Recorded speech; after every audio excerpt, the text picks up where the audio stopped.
Hey guys, welcome back to my channel. Today I have a tutorial for you on how to make your own book wreath. It is a wreath solely made out of pages from a book. This project only cost me $1, which is kind of crazy. Projects never cost $1. You know, you always think, oh, I can make that myself. I'm not gonna pay $35 for it. These sell for about 70 bucks on Etsy. So take that for what it is. It's made out of cardboard. We moved about a year ago, so we have a lot of moving boxes still. So I just used the biggest U-Haul box I could find. To trace the circles for the size I wanted, I used the top of the bins we use for our dog food. Random, I know. But I don't like measuring things. I've said that before in my videos. So I started reading blogs and such of where people did make their wreaths. This isn't a very, I don't feel like it's a very common thing, so this is going to take a specific person actually looking to make this specific wreath, I think.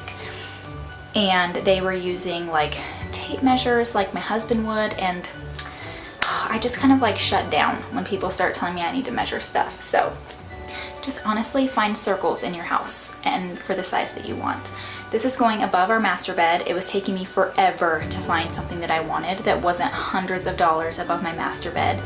It's a weird room where there's a window but no window on this side, so things are kind of off-centered, which makes it and I just wanted, I knew if I only spent $1 on this, it was okay if it went to crap. I could just put it in a burn barrel, you know, and watch it go into flames because all of my hard work would have been wasted.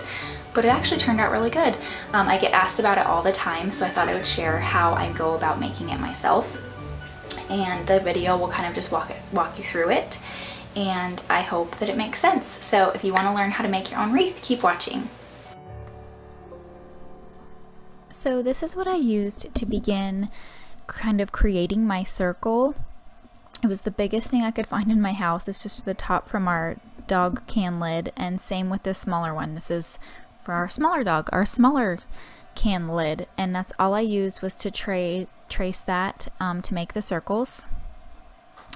And then I literally cut everything out with a pair of scissors and an X-Acto knife in the middle to cut out the smaller circle, so you're left with a donut or a wreath kind of shape, which is where you're going to start attaching all of your book pages to.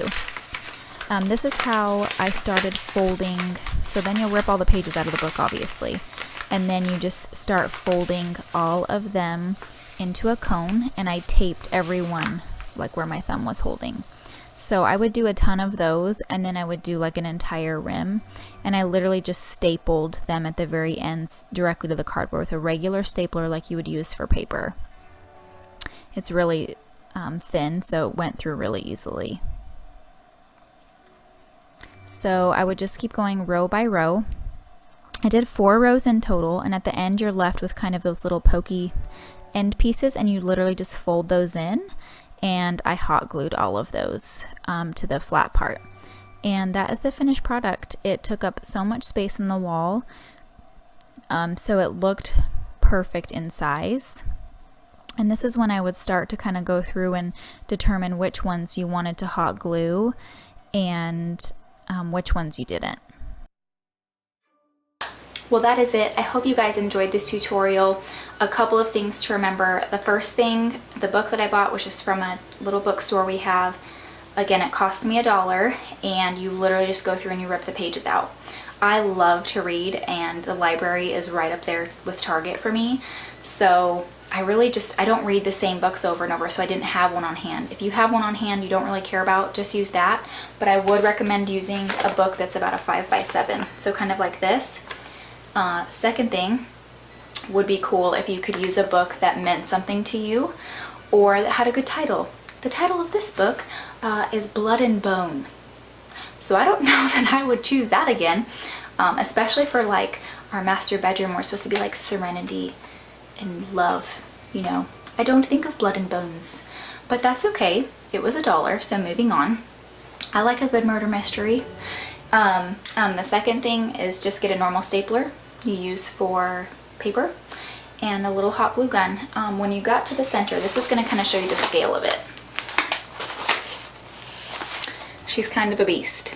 So it just kind of shows you how big it is. I don't even think this is in the frame. The whole thing is in the frame for you.